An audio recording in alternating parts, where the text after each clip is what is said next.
Pues bueno, yo creo que vamos a arrancar, maestro. Sí, Vamos a dar inicio. Pues muy buenas tardes a las personas que están aquí presentes en este ya tercer día de jornadas académicas en psicología jurídica, consideraciones éticas en la práctica forense. Vamos a arrancar el día de hoy con el maestro Isaac Villanueva Zavala. Él es parte del Colegio de Peritos en Psicología de Michoacán.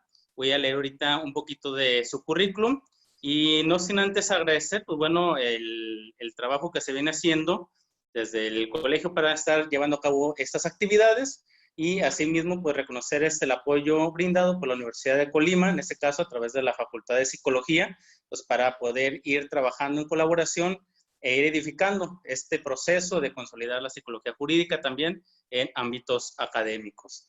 Pues bueno, antes de ya iniciar, me pongo a leer lo que viene siendo la conferencia del maestro Isaac, que sería la organización gremial de los peritos en psicología. El maestro, pues bueno, voy a leer un poquito de su currículum, es licenciado en psicología por la Universidad Latina de América, perito en psicología jurídica del Instituto Nacional de Desarrollo Jurídico, cuenta también con una maestría en terapia cognitivo-conductual del Instituto de Terapia Cognitivo-Conductual y con una certificación en psicología clínica por la Federación Mexicana de Psicología AC. Bueno, ha recibido diversos también cursos en derechos humanos, atención a víctimas, violencia de género, modelos de intervención psicológica, primeros auxilios psicológicos, negociación e intervención en crisis, así como capacitaciones y actualizaciones en temas del sistema de justicia penal acusatorio, ética policial, entre otros. Te cuenta con experiencia laboral, ya que ha desarrollado labores en la Procuraduría General de Justicia del Estado de Michoacán desde el 2014 en diversas áreas de atención a víctimas del delito. Actualmente se encuentra en la Fiscalía General del Estado de Michoacán, adscrito a la Dirección de Atención a Víctimas de la Unidad Especializada de Combate al Secuestro. Bueno, distinciones académicas y cursos impartidos. Se ha desarrollado como miembro del Comité Estudiantil del Consejo Nacional de Enseñanza de Investigación en Psicología CNEIP de la región Centro-Occidente del 2012 al 2015 y desde el 2017 es miembro y secretario general del Colegio de Peritos en Psicología de Michoacán AC, desde donde se han realizado diversos cursos diplomados para la formación de peritos en el estado de Michoacán, con la intención de brindarles certeza jurídica y diversos conocimientos para el desarrollo de sus labores periciales en favor de la sociedad, con una capacitación actualizada y eficiente brindada por profesionales en la materia. Pues ahora sí que un fuerte aplauso, diríamos, si estuviéramos en un contexto viéndonos, ¿no? Muchísimas gracias, maestro Isaac, por esta oportunidad que nos regala usted para estar el día de hoy aquí. La intención pues, de la charla es poder conocer cómo ha sido esta labor que han tenido los profesionales en Michoacán del área de psicología jurídica y forense, pues para ir consolidando sobre todo las prácticas éticas que se necesitan para su desarrollo profesional en todos los sentidos, ¿no? Y pues sin más, le doy uso de la voz, maestro, y muchísimas gracias nuevamente. Adelante. bueno, muchas gracias por la introducción. Y bueno, pudiéramos empezar con los antecedentes de la creación del colegio. Realmente en 2008, cuando llega esto de la reforma para la implementación del nuevo sistema de justicia penal acusatorio, pues a la mayoría de la gente lo tomó por sorpresa el no conocer, ¿no? qué es lo que venía, cómo se iba a trabajar.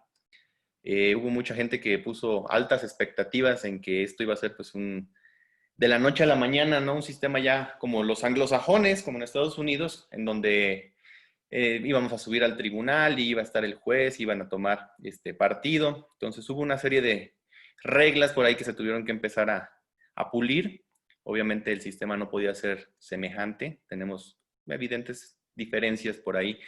Entonces no había un sistema exacto a quien copiarle. Nuestro sistema mexicano es un híbrido entre una parte de Latinoamérica que por ahí ya había entrado en este contexto, la parte anglosajona de Estados Unidos, que también ya estaba en un sistema oral desde hace muchísimos más años. Entonces nos tocó por ahí pues, empezar a trabajar en cómo iba a ser este proceso, cómo iba a ser el cambio, y realmente tardó bastante, pues fueron 8 años los que tardó desde la promulgación de la reforma hasta que se implementó el sistema de justicia ya en todo el país. Y en ese inter, bueno, A mí me gusta resaltar puntualmente, por ejemplo, la creación de la promulgación de la Ley General de Víctimas. Yo cuando leí esa ley por primera vez me pareció muy interesante porque decía que la atención médica, psicológica y jurídica era obligatoria para todas las víctimas de cualquier delito. Entonces, en ese tiempo estaba estudiando yo todavía psicología y se me hizo un campo de acción bastante interesante que decíamos, va a haber trabajo para todos porque pues, ¿cuántas víctimas de delitos no hay aquí en México? Sin embargo, bueno, esperábamos también que surgieran por ahí lineamientos más específicos, algún protocolo especializado, que la Secretaría de Salud ya fuera que promulgara alguna guía en su momento de atención a víctimas. Y realmente hasta la fecha no ha habido como nada en concreto. Cada quien trabaja como mejor se acomoda, conforme a sus recursos. Cada estado manejó esa situación de las víctimas de manera si bien todos teníamos que crear una comisión ejecutiva estatal de atención a víctimas, tengo entendido que cada comisión trabaja de manera diferente y que incluso no en todos los estados tienen o tenemos el presupuesto suficiente para que pueda funcionar como tal. Y aquí es donde empezaron los problemas porque decían, bueno, hay que darle atención psicológica a las víctimas, a la gente. Tenemos peritos institucionales que pudieran bien hacer esa función. Y fue cuando empezamos a ver que no se podía hacer eso. La necesidad de que se creara un área de atención y un área de peritos que se dedicaran a evaluar, pues fue como la primera recomendación que por ahí surgió. Mucha gente dentro de las áreas de derecho no entendió qué fue lo que pasó, que decían, bueno, si son psicólogos, al final de cuentas cualquier psicólogo puede atender, ¿no? Lo hacen como con los médicos, que dicen cualquier médico pues puede recetar. Sin embargo, sí fue importante desde un principio, cuando esto surgió, ponerles esas reglas en claro a que el psicólogo que te atendía para la evaluación no iba a ser el psicólogo que te podía dar seguimiento para el tratamiento o que podía ser el que iba a hacer la recomendación para la reparación del daño. Tenían que ser entes diferentes. Y ya más adelante vamos a ir viendo por qué. Entonces, en 2016, pues ya se implementa en todo el estado lo que es el nuevo sistema de justicia penal y pues los peritos que estábamos en instituciones, de alguna manera sí recibimos capacitación por parte de gente que en otros estados ya se había implementado desde antes, otros expertos en la materia teórica, porque en la práctica no existía nadie que se dedicara a esto, entonces fue complicado por ahí encontrar un criterio, ¿no? Llegaban de Guanajuato, recuerdo mucho, ellos ya traían más experiencia en este tema y nos daban una clase. Y de repente los jueces aquí en Michoacán, había algún congreso o había algún coloquio y nos daban otro punto de vista diferente. Entonces de repente nos decían, bueno, ¿y cómo vamos a trabajar? Como nos dicen que están trabajando y que les funciona, o como nos dicen que quieren que empecemos a trabajar aquí. Y bueno, entre pláticas con otros psicólogos y gente agremiada, el, el Colegio de Psicólogos de Michoacán realmente no tuvo una postura en el tema. Para ellos era, pues, me van a mandar gente para recibir atención psicológica, pero yo no voy a elaborar dictámenes, yo no me voy a involucrar con detenidos. Entonces ellos como que marcaron una línea ahí de que solamente iban a atender a víctimas y con tratamiento psicológico.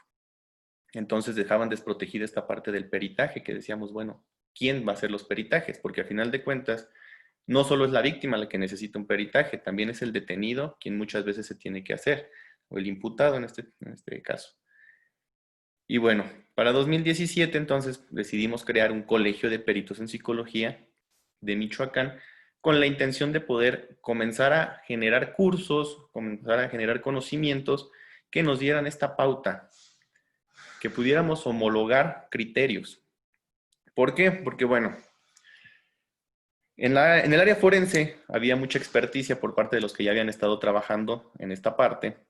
Sin embargo, la nueva ley, el nuevo Código de Procedimientos Penales, el nuevo sistema de justicia penal, había traído consigo también cambios en la forma de trabajo de los peritos. Y eran cambios que desconocían y desconocíamos en su momento porque nunca lo habíamos hecho. Entonces los problemas empezaron a surgir hasta que esto arrancó. Para ello, pues nos dimos cuenta que teníamos que dividir en dos. Lo que era la parte de la psicología jurídica, que era el enfoque colectivo, filosófico, sobre cómo eran las leyes, cómo se iban a implementar, qué era lo que necesitaban la sociedad. Es decir, por ejemplo, se necesita darles atención a las víctimas de violencia familiar. ¿Qué tenemos que hacer? Bueno, buscar entonces el método en que la fiscalía haga una alianza por ahí para que las mujeres víctimas de violencia familiar reciban un tratamiento adecuado en cuanto a lo que es violencia familiar. Pero quedaba la parte forense también, en donde había que individualizar qué tipo de atención se le debía de dar a cada persona. No podíamos quedarnos con esa parte de que ya por el hecho de ser víctima de violencia ibas a hacer siempre el mismo número de sesiones o te ibas a encasillar siempre en que la resolución iba a ser que sí había un daño psicológico.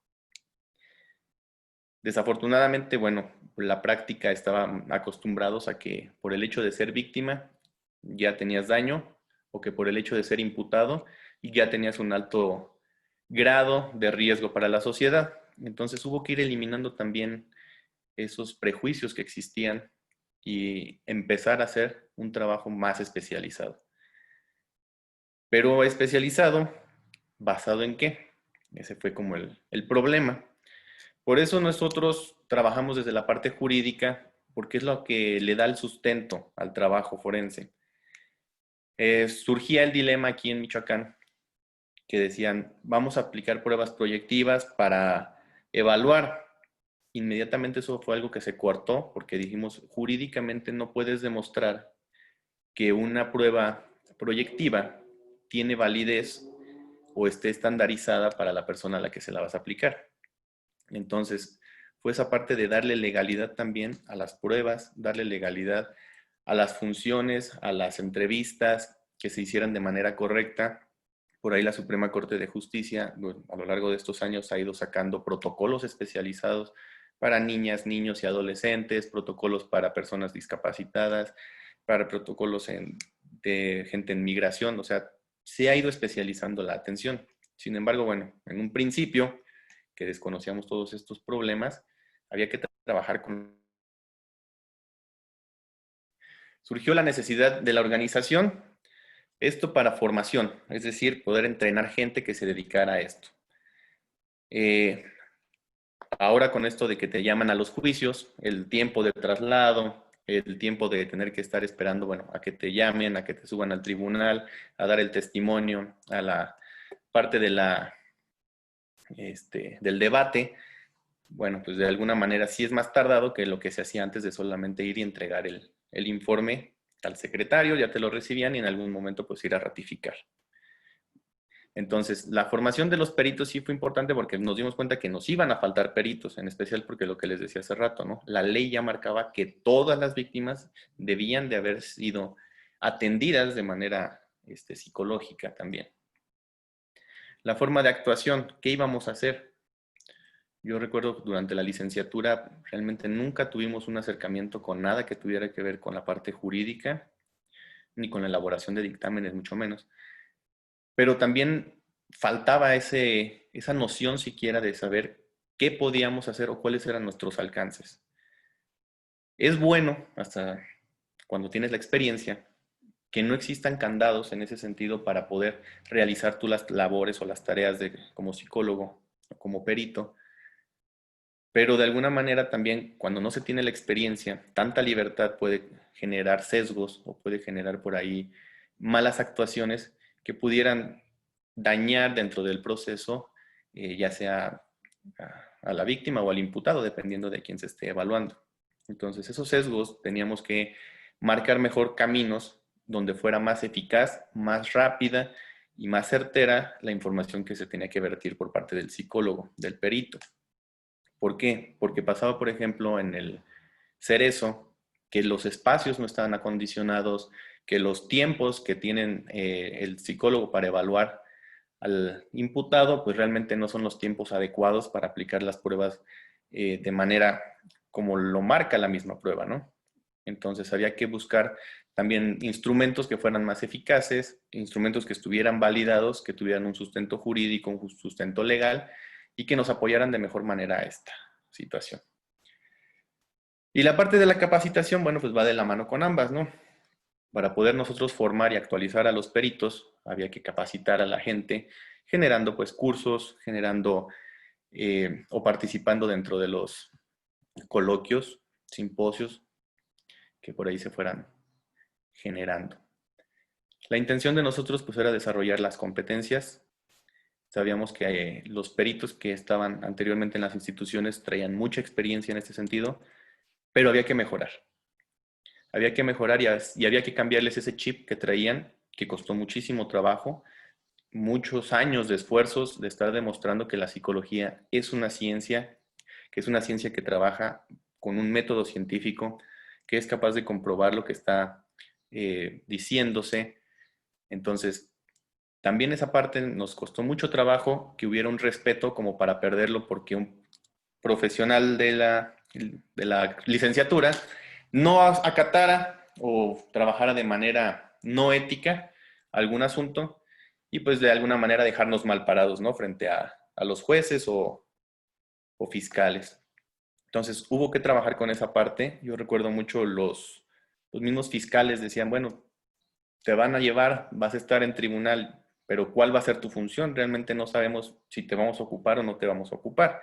Hoy por hoy es una de las partes que más simbolizan lo que es el daño psicológico en la víctima, que simboliza lo que es no solamente la parte jurídica de perder un bien material, sino también la parte emocional, la parte en la vida social, el impacto que tiene en la vida familiar y en la vida personal de una persona, el ser víctima de un delito, por ejemplo.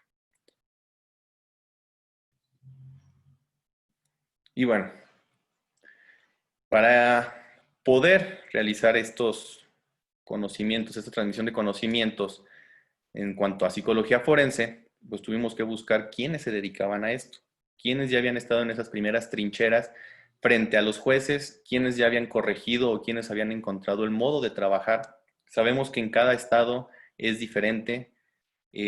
Sabemos incluso aquí que en cada sala, con cada juez, es diferente la forma de trabajo. No podemos pensar que trabajen de la misma manera. Sabemos que hay algunos pues que les agrada más lo visual, a otros que les agrada más los resúmenes, a otros que les agrada más que sea toda la información vertida de manera completa. Entonces tenemos que irnos adaptando. Y para ello, pues no podíamos buscar personas que nos apoyaran, que no estuvieran relacionadas con el gremio en un primer momento. Por eso los que decidimos unirnos aquí para el colegio, de alguna manera, debíamos de tener alguna noción sobre lo que se iba a trabajar y de lo que estábamos trabajando. El desarrollo de las técnicas especializadas, pues esa fue una búsqueda bastante simple, porque también no podemos decir que haya muchos instrumentos aquí en México validados que se puedan aplicar en cuanto a lo que es la evaluación de las personas. De alguna manera hemos tratado también de subsanar ello, sin embargo es muy difícil porque la generación de instrumentos de medición validados en cuanto a psicometría, pues es muy complicado de realizarse. En especial porque ya no ha habido tanta apertura para la investigación en cuanto a los imputados, por ejemplo, o sea, la apertura en el Cerezo para poder evaluarlos y llevar un registro y una correcta evaluación, como tampoco de las víctimas ha habido ese acercamiento, ya que ellos normalmente después del proceso jurídico, difícilmente o son pocos los que siguen con un proceso psicológico y más interno por parte de la institución. Y bueno, esa parte de cómo homologar los criterios, no se puede homologar los criterios como tal porque de alguna manera existen dentro de la misma psicología y aceptadas diferentes teorías de la personalidad que desembocan en diferentes nombres, en diferentes patologías tal vez o en diferentes explicaciones de dónde se originan, pero lo que sí es cierto es que todas describen al final de cuentas lo mismo, la conducta humana. Entonces ahí no hay tanto problema como que se utilice un nombre o otro término dentro de la psicología, porque está describiendo lo mismo al final de cuentas. En algún momento con nuestros compañeros teníamos ese debate que decían, bueno, ¿en qué tenemos que justificar nuestro trabajo? en la parte teórico-cognitivo-conductual, tenemos que volvernos humanistas, tenemos que volvernos psicoanalistas, ¿qué es lo que mejor nos funciona? Y bueno, al final de cuentas decidimos que cada quien iba a manejarlo de la manera en que cada quien lo dominara. Sin embargo, sí era necesario que se tuviera una base teórica, una base consolidada y aceptada. Y afortunadamente la Secretaría de Salud por ahí, en años pasados, estuvo publicando una serie como de recomendaciones o lineamientos para la atención, por ejemplo, del estrés postraumático, que era de lo que más encontrábamos. Entonces, basado en ello, era más fácil justificar frente a los jueces algo que ya legalmente había sido aceptado, algo que la misma institución de gobierno había promulgado, y eso nos empezó a dar entonces ya más claridad en los sustentos jurídicos que debíamos de aplicar. Sin embargo, ya en la parte del tratamiento también, sí se puede ser pues más flexible, a final de cuentas, buscar donde tenemos mejores habilidades o con la teoría que tenemos mejor dominada para poder trabajar con los pacientes. Pero esa parte ya va como separada de la parte de perito en psicología, de la parte jurídica, de la parte que se debe de demostrar en el juzgado. Entonces, bueno, se funda el colegio en el 2017. Dentro de los retos de la fundación y para obtener el registro nos encontramos con que la ley no está actualizada en Michoacán, la ley de profesiones. Entonces no existe, no toman como una carrera el perito en psicología, sino nada más existe pues el licenciado en psicología como una carrera aceptada aquí en Michoacán.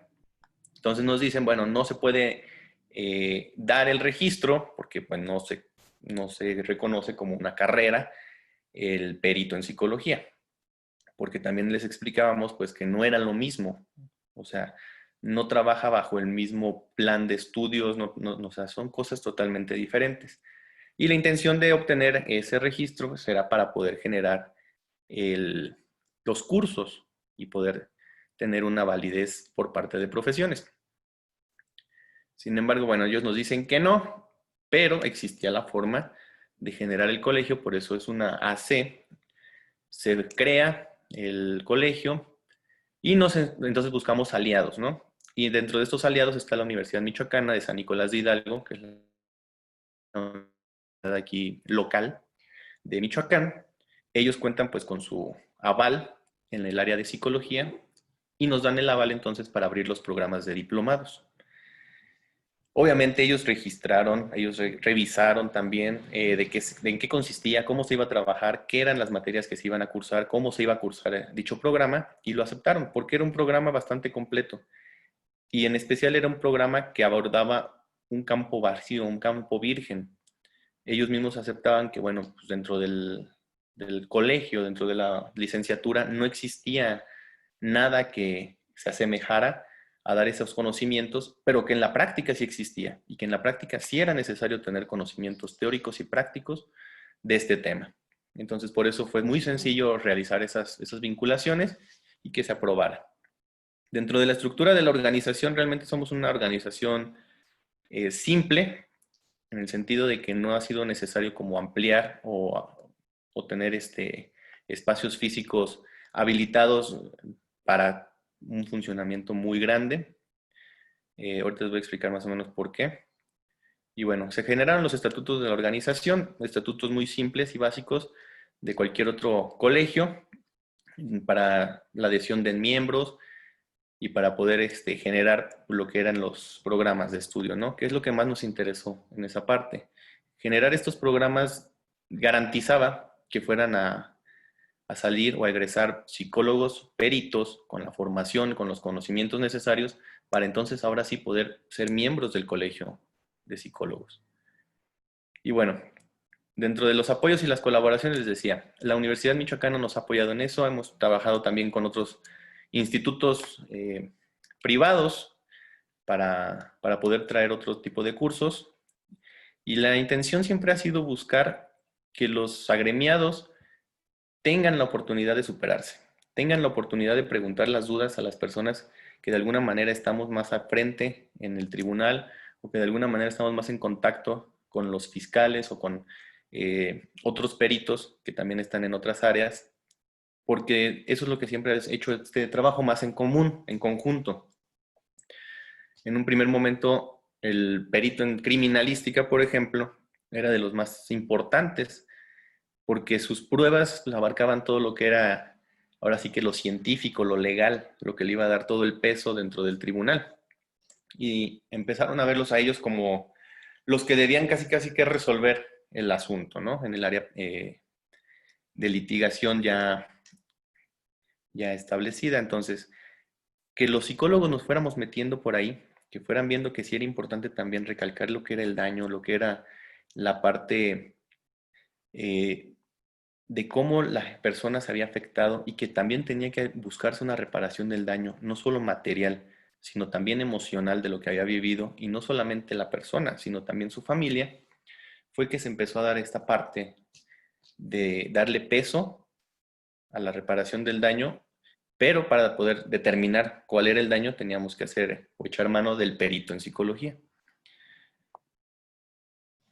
Entonces, bueno, ¿cuáles fueron los papeles o cuáles son los papeles que juega un perito? Está como terapeuta, donde se diagnostica al paciente en base al estado en que llega a la terapia. Aquí lo importante, bueno, pues es trabajar con las personas que tengan alguna incapacidad mental o que sean menores de edad. Como les decía, la Suprema Corte de Justicia emitió protocolos respecto con gente, niñas, niños, adolescentes o personas con discapacidad.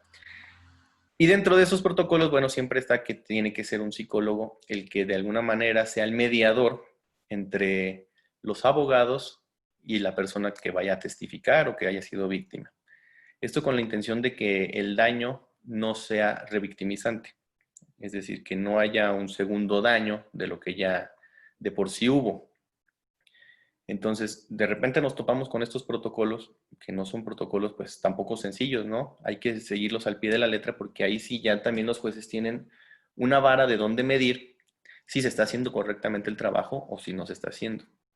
Entonces, incluso antes de escuchar el testimonio de algún menor, se tiene que revisar si el contexto fue el adecuado. Si el contexto no fue el adecuado o el indicado, de ahí de entrada el trabajo va para atrás.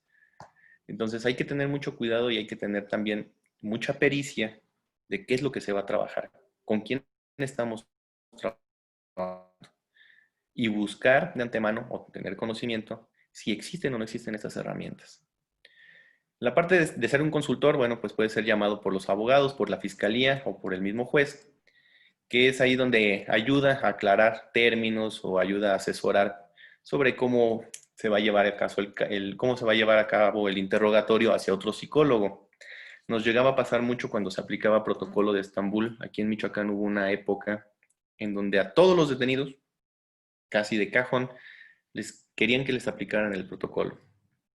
Esto con la intención, bueno, pues de demostrar que hubiera habido tortura y automáticamente echar para abajo lo que era la detención y dejar libre a la persona, perdiéndose todo lo recabado o toda la información recabada después de la detención, porque se calificaba de ilegal y los dejaban ir. Entonces, cuando surgen estos problemas, tuvimos que buscar quiénes eran los que estaban haciendo esos protocolos, porque realmente de la nada comenzaron a salir que todos tenían que pasar por ese proceso. Nos dimos cuenta que los estaba realizando la Secretaría de Salud, que los estaban realizando particulares que no tenían formación alguna en el protocolo. Y el problema no era que estuvieran haciendo el protocolo, el problema era que estaban haciendo mal uso del mismo. Entonces, en ese momento tuvimos que buscar la manera también de cerrar de alguna manera que todos estuvieran o que cualquiera pudiera involucrarse y emitir una opinión tan fuerte o tan delicada como lo era esa opinión. Llegamos a tener médicos y psicólogos que decían que no conocían el alcance de lo que ellos iban a testificar, que decían, no, pues el señor tiene pesadillas porque lo torturaron, pero el alcance jurídico que sus palabras iban a tener lo desconocían.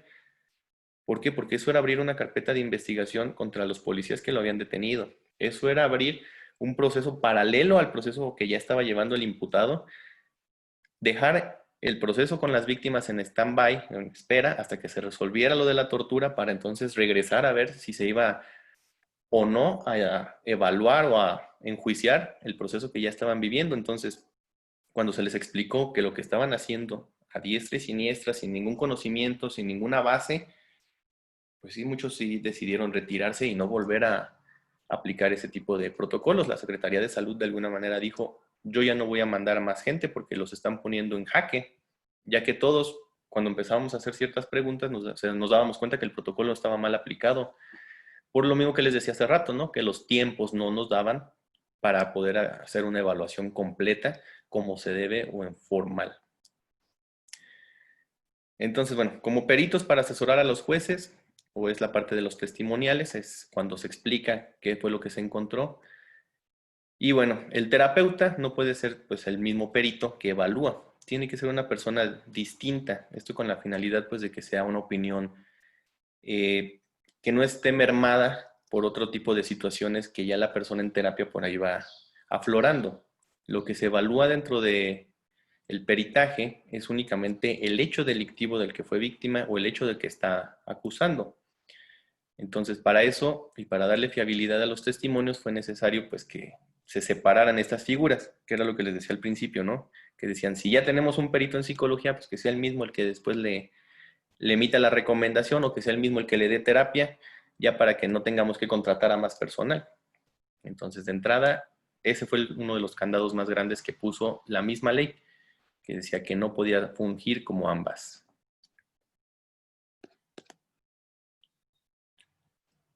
Entonces, ¿qué sí puede hacer el perito? Bueno, pues diagnosticar, delimitar, buscar causas, consecuencias del daño psicológico que ya está presentando la persona y establecer una medida del daño existente, esto con la intención, bueno, de que dentro del código está la parte de la reparación del daño y había que buscar la manera tanto de aprovecharla para sacarle, pues, ahora sí que jugo a lo que nos habían dicho antes, ¿no? Que todas las personas víctimas iban a recibir atención psicológica de manera puntual para reparación del daño, pero pues había que evaluar cuál era el daño, ¿no? Entonces, eso nos está ayudando mucho para que las víctimas reciban atención psicológica de calidad y que también no solamente reparen la parte económica que se vio afectada, sino que también recuperen pues lo que sería el proyecto de vida, ayudarlos o orientarlos a que retomen pues lo que es el,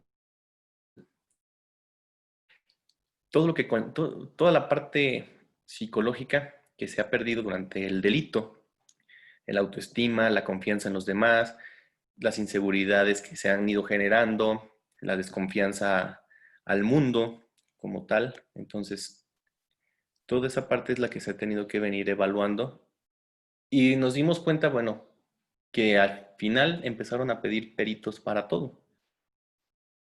En ese sentido, bueno, pues en la parte clínica, desde desde el bullying escolar en adolescentes que se ha venido presentando, o los delincuentes adolescentes que por ahí han ido apareciendo también, ha sido necesario evaluarlos, porque en base a la evaluación es como se va a dictaminar el tipo de tratamiento que van a llevar. Y ahorita recordarán que, bueno, la premisa es que no haya cárcel para los adolescentes, sino que se busquen otras alternativas, y entre ellas está pues el que reciban atención psicológica. Entonces hay que determinar cuál va a ser el proceso y hay que llevar también un proceso de evolución. En la parte, bueno, de las víctimas, pues es la parte emocional, cómo rehabilitarse, cómo volver a estar dentro del contexto social, cómo volver a ser funcionales. Hay mucha gente que dice, es que, ¿cómo le voy a hacer para olvidarlo? No es algo que se olvide, es algo con lo que se aprende a vivir. Pero esa parte para entenderla, pues tienen que estar en un par de sesiones por lo menos en terapia. Eh, para otro tipo de decisiones también se ha sido necesario la pericia. Por ejemplo, con las intervenciones de cambio de sexo, les han pedido que sean constantes en un tratamiento psicológico y que después haya una evaluación al respecto. También para la incapacitación de alguna persona que tome decisiones legales, es necesario que haya una evaluación de por medio para la tutela, para la valoración de secuelas psicológicas. En ese sentido, bueno, todo lo que tiene que ver muchas veces también con la parte de la testimonial, que es algo que también nos ha traído como varios por ahí situaciones que dicen, es que evalúa si está diciendo la verdad. No es que sea fácil o difícil evaluar si está diciendo la verdad, pero sí es un trabajo que se tiene que hacer en conjunto junto con ya sea el Ministerio Público o con el policía. ¿Por qué? Porque si no, no tenemos nosotros tampoco herramientas para compararnos o de dónde surgir. Entonces, es importante tener un acercamiento con estas figuras, con el Ministerio Público, con la policía, pero obviamente el policía no le va a ser sincero o no se va a abrir o no va a mostrarle toda su investigación pues a un desconocido, ¿no? Alguien que llegue nada más y diga, es que yo voy a ser el psicólogo de este asunto y quiero que me digas todo. Entonces, de ahí de entrada también hay que buscar la manera, o lo que nos sirve el colegiarse, es esto, darle una certeza también a los funcionarios de que es una persona que tiene una preparación, que sí ha llevado un proceso, que conoce del proceso en el que se va a involucrar y que de alguna manera no va a ser un obstáculo para el proceso, sino que al contrario, va a ser un apoyo. Pero para buscar que ellos tengan esa confianza en un servidor, ahora sí que externo, pues uno debe de tener algo con que demostrarles. Y ese algo, pues es esta parte, ¿no? De haber obtenido cursos, de haber llevado procesos, de haber tenido acercamientos con un colegio, de estar en constante capacitación, de tener una formación en el tema y demostrarlo a final de cuentas, ¿no? Porque de eso se trata esta parte de los juicios orales, de demostrar de lo que se está diciendo, de lo que se está hablando. Entonces, eso mismo va a pasar con las evaluaciones.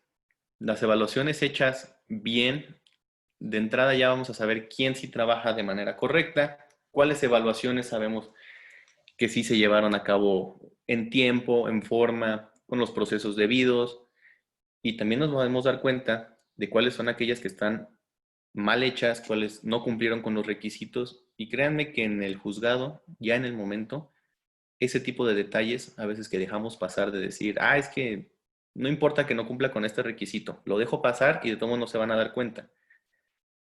Cuando es un caso delicado que tenemos toda la atención en él, nos vamos a dar cuenta. Yo, por ejemplo, en el área donde trabajo, en el área de secuestros, es imperante que cuando vaya un testigo en psicología por parte de la defensa, vaya alguien a asesorar al Ministerio Público para que se dé cuenta si existen errores, para que se dé cuenta si se llevó a cabo bien el proceso o no. Entonces, esa parte también es muy importante, tenerla consciente, ¿no? Que si no conocemos cómo se va a realizar un protocolo, cómo se va a realizar una evaluación y nada más la hacemos por hacer, puede traer consecuencias en su momento. Y bueno, pues para ser perito en psicología, puede ser nombrado por el juzgado, es decir, que el mismo juez lo asigne. No lo asigna directamente él, por lo menos aquí en Michoacán no, lo solicita a alguna institución y la institución es la encargada pues de asignar a al que le va a tocar hacer ese trabajo. Como perito independiente, que es contratado pues por alguna de las partes, también es una de las opciones. Sin embargo, bueno, el Poder Judicial del Estado tiene una lista de personas que nos hemos registrado ahí, son aproximadamente 80 en todo el estado, nada más en el área de psicología, que somos los que de alguna manera podemos ya tener el registro con el Poder Judicial y a realizar estas evaluaciones pues de manera más sencilla o más directa, digámoslo así. No quiere decir que cualquier otro externo no pueda hacerlo, pero sí va a ser más complicado que tenga que acreditar primero toda su formación o que tenga que acreditar sus conocimientos al respecto para que lo que va a exponer pues sea tomado ahora sí que como real, ¿no?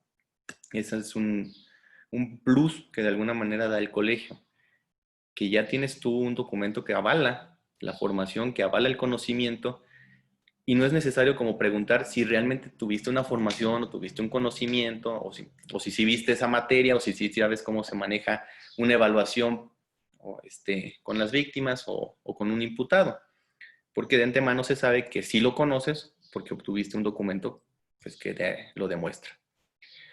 Y la otra parte es, bueno, ser un perito institucional. Las instituciones tienen tenemos la ventaja de los que estamos institucionalizados, de que los cursos que se generan dentro de la institución, pues de alguna manera son hechos por gente que bien o conocen el tema de aquí mismo del Estado o que son traídos de fuera, pero que están relacionados con ello y que también tienen conocimiento no solamente de la parte aplicada, no solamente de la parte forense, sino también de la parte jurídica. Y a mí me gusta más empezar con la parte jurídica para generar estrategias, porque a partir de ella podemos adaptarlas a lo que necesitamos aquí en nuestro estado. Ese ha sido uno de los grandes errores, que mucha gente quiere copiar exactamente lo que vinieron a decirles de otro lado, la parte aplicada. No, es que allá les hacen esto y les ha funcionado muy bien. Ok, allá. Pero ¿por qué allá es diferente el mecanismo, son diferentes las personas y la misma formación que han tenido? Durante varios años cuando estaba estudiando, tuve la oportunidad de conocer diversas universidades con diversos pues, programas institucionales de toda la República. Y me daba cuenta que la mentalidad que traía cada uno, obviamente estaba muy ligada con la identificación que se tuviera con cada una de las universidades. Pero cuando conocía más personas dentro de esas universidades, me daba cuenta que la forma de pensar era la misma. Y era obvio porque pues, tenían los mismos maestros, la misma formación. Entonces, es ahí cuando uno se da cuenta que dices, bueno, no podemos esperar ni que en todos lados la gente reaccione de la misma manera, ni que lo que yo aplique aquí de la misma manera se pueda aplicar en otro lado sin ningún problema. Entonces, la parte jurídica, que nos da nada más como la base teórica, nos dice, esto es lo que se tiene que hacer. La forma en que tú lo hagas como perito, ese es ahora sí que tu asunto. Y para ello, pues desarrollamos los diplomados, ¿no? Como un primer camino para que ese, como sea tu asunto, como sea o como puedas, pues tenga una mejor claridad, ¿no? Que tenga por lo menos una luz que te guíe. Y ahorita, por ejemplo, vamos por la cuarta generación del diplomado de la formación del psicólogo como perito en psicología jurídica y forense, que es darles pues, las herramientas dobles para que no solamente sean replicadores de esto, sino que también sean generadores de estrategias. Un diplomado en psicometría forense, por la misma razón, ¿no? Que se trabajara con pruebas estandarizadas, con pruebas aprobadas, previamente que ya se hubiera hecho un análisis de funcionan o no funcionan, y si los mismos tiempos de aplicación y las formas de corrección sean las adecuadas para que pudieran darnos los resultados esperados. Se realizó también uno de protocolo de Estambul. Como les decía, aquí en Michoacán sufrimos esa parte, no sé si en otros estados también, de que se empezaron a hacer a diestra y siniestra protocolos de Estambul. Entonces la necesidad de este protocolo fuera que se marcaran lineamientos muy estratégicos para que evitar que las personas estuvieran haciéndolo nada más por hacerlo, sino que fueran personas preparadas quienes lo fueran a aplicar y que de alguna manera sí tuvieran la noción de realizar los pasos correctamente, y que si no se iban a realizar los pasos correctamente, también tuvieran la noción de cómo justificar el negarse a hacerlo, ya fuera porque no existían las condiciones, ya fuera porque no tenían los conocimientos apropiados, ya fuera porque no había disposición por parte del imputado, porque eso también llegó a pasar, que la obligación era, tienes que cumplir y tienes que entregarlo. Y decía, pero es que ¿cómo voy a entregar algo de lo que no tengo ni oportunidad de hacer? Porque van al hacer eso y me dicen que nada más tengo 15 minutos para platicar con la persona. En 15 minutos yo no puedo determinar si tiene o no tiene un estrés postraumático por tortura. Entonces, también en esa parte hay que enseñar cómo responder como perito, ¿no?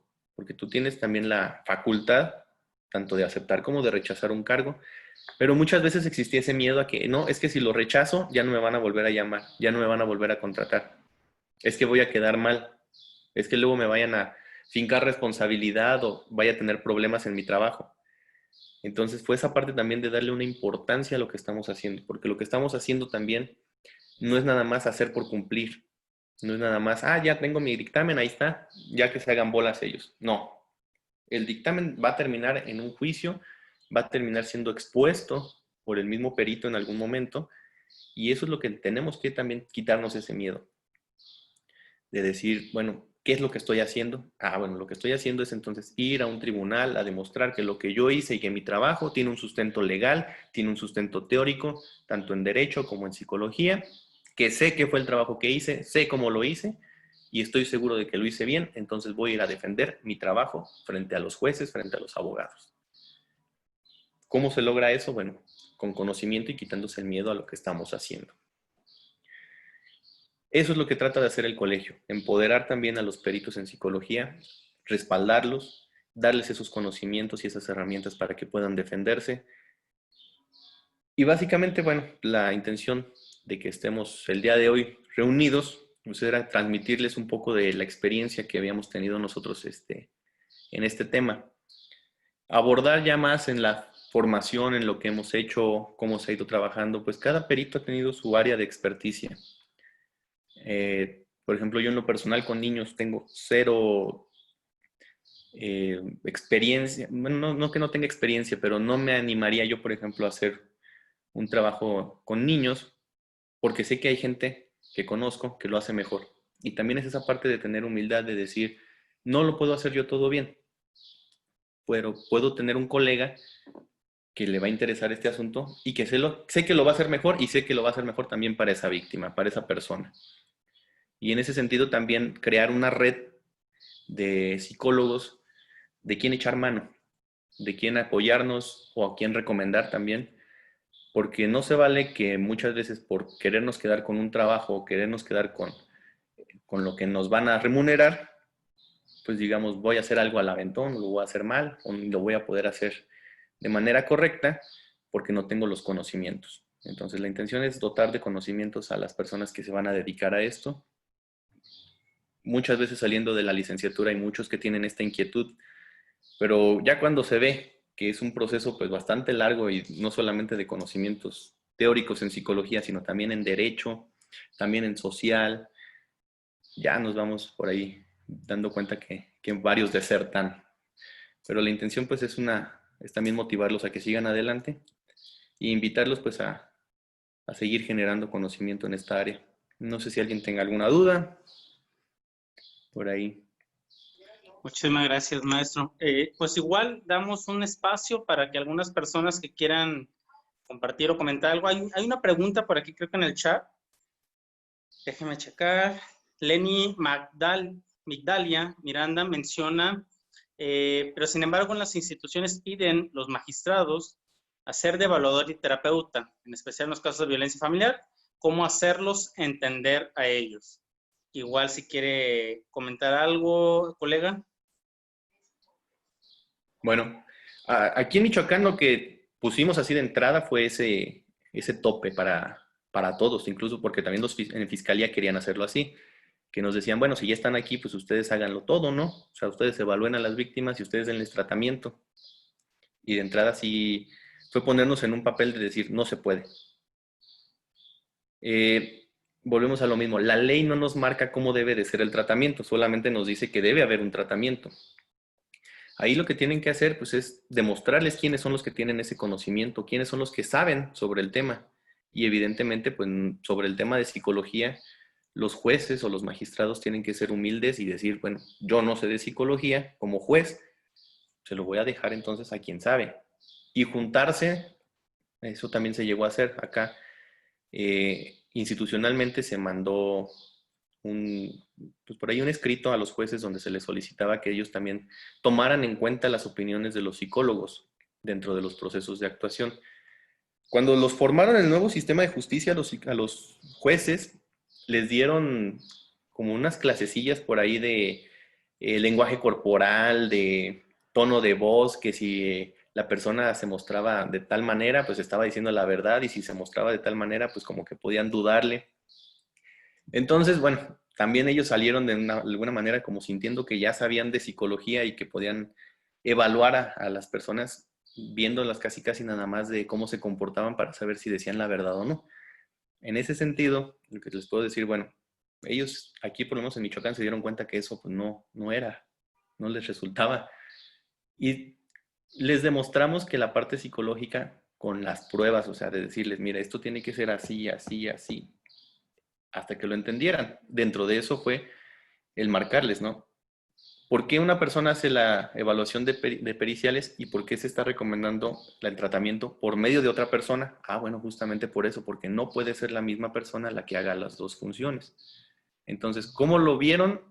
Fue de esa manera. Cuando vieron que 2 personas estaban haciendo las funciones por separado y pues al momento de pedir una explicación, ¿no? De por qué funciona así, les explicamos esa parte, ¿no? Ah, bueno, porque no puede ser el mismo, y lo entendieron bien, lo acataron bien, y de alguna manera ya también se volvió costumbre aquí en Michoacán que no tuviéramos tanto ese problema. Hay en otras áreas en donde pues, la verdad no tampoco hay acceso por parte de la CEAP, de la Comisión de Atención a Víctimas, en donde tampoco se les asigna un psicólogo para cada asunto. Ahí es responsabilidad de la Comisión de Víctimas o quien esté encargado de las víctimas de asignarles un psicólogo diferente al perito que realizó las actividades para que puedan hacer este ejercicio, demostrarles a los jueces que una cosa es la persona que evalúa y otra cosa es la persona que acompaña. Entonces sí sería necesario que comenzaran a acercarse por ahí con sus asesores, no con el asesor victimal, sino con el psicólogo de la víctima y que también los acompañe a los juicios para que vean que es una persona diferente y por qué es necesario que sea diferente. Porque el perito, pues como testigo, va a estar ahí arriba. No puede estar acompañando a la víctima tampoco acá abajo, porque el testigo tiene que estar fuera del proceso. Hasta después de su testimonio puede reingresar. Entonces, mostrarle al juez que la víctima necesita a alguien ahí a un lado y que no puede ser el mismo que le evaluó. Así de simple. Excelente. Gracias, colega. Hay otra pregunta por ahí, creo que tiene que ver más con el trabajo que vienen haciendo ustedes ahí de educación continua. Menciona Marta Canto, ¿en dónde podríamos tener información sobre los diplomados que imparten? En el Facebook está así como Colegio Michoacano de Psicología. A ver, les voy a poner. Colegio de Peritos, creo. Colegio de Peritos en Psicología de Michoacán, AC. Así aparece en el Facebook. Ahorita están pues, suspendidas las clases por obvias razones de esto de la contingencia. No hemos platicado sobre abrir grupos en línea todavía, pero bueno, yo me imagino que si esto sigue así, habrá que buscar otras alternativas, como es la que encontraron ustedes para poder tener este acercamiento y estas charlas. Pero sí, ahí en el grupo de Facebook pueden encontrar la información. Excelente. Gracias, colega Isaac. Y creo que había una manita levantada por aquí. No sé si alguien más quiera comentar algo para ir cerrando con esta intervención. Adelante, pueden hacerlo. Un comentario, alguna opinión o alguna pregunta.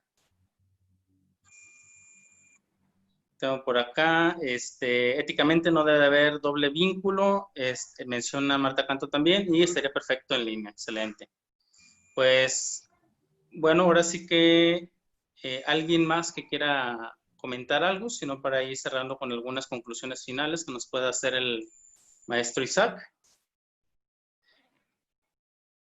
Pues bueno, aprovecho yo para tomar la voz. Creo que usted lo comentaba ya en su momento, este nuevo sistema permite que todos salgan desde una misma línea, a lo mejor de meta. Me ha tocado ver esa parte, que el nuevo sistema, sobre todo aquí en Colima, permitió que también colegas jóvenes pudieran tomar la iniciativa y capacitarse para estar al nivel de las exigencias que requería el nuevo sistema, y que presentó en ocasiones un reto grandísimo para personas ya institucionalizadas, y que a lo mejor en su vida se habían vuelto a actualizar, ¿no? O no actualizar el estado del arte, sobre todo, de la psicología forense, con la metodología, con las técnicas, con los modelos explicativos más actualizados, ¿no? Para poder llevarlos a la práctica. Creo que el nuevo sistema llevó a esto, a exigirnos estar al día con la información y ser integrales. Creo que termina y hace un lado de ser solamente un psicólogo clínico, ese psicólogo forense se vuelve un psicólogo integral, ¿no? En el conocimiento, y obviamente algo que dabas en el clavo, creo, Isaac, tiene que ver con saber definir tu alcance y tu conocimiento. No puede ser todólogo haciendo periciales en neuropsicología forense, no puede ser todólogo generando todo un informe, un planteamiento de tratamiento como psicólogo clínico, no puede ser todólogo haciendo periciales en tortura, daño psicológico, evaluación del testimonio, habilidades parentales. O sea, cada vez más dentro de la misma subárea se va abriendo una rama, un sinfín de cosas, ¿no? Así es. Muy bien. Bueno, pues le damos muchísimas gracias. Isaac, ¿algo que quieras concluir, finalizar? No, pues agradecerles a todos la atención que hayan tenido a la conferencia. Espero que haya sido de su agrado y que también cualquier cosa, pues ahí estamos a sus órdenes para aclarar dudas o apoyarnos, como quiera que sea. Les decía, en cada estado ha sido diferente la forma en que se ha conducido esta situación y siempre es bueno aprender también de cómo se está viviendo en otros lados, ¿no? Aprender de lo bueno y de las áreas de oportunidad que por ahí podamos encontrar. Pues muchísimas gracias, Isaac. Vamos a parar aquí la transmisión en vivo para esperar a que llegue el otro ponente y comentarle también a los colegas que se encuentran aquí, que pongan su nombre, por favor, para ir haciendo el corte de esta primera conferencia. Y con este mismo enlace, así es, no se quieren salir, no se salgan. Esperamos ahorita unos minutos más a que llegue el maestro Alfredo Velasco. Y maestro Isaac, pues está invitado por si quiere quedarse también en la charla con todo gusto, ¿eh? Gracias. Bien, vamos a dar unos minutitos en lo que se va integrando y en lo que vamos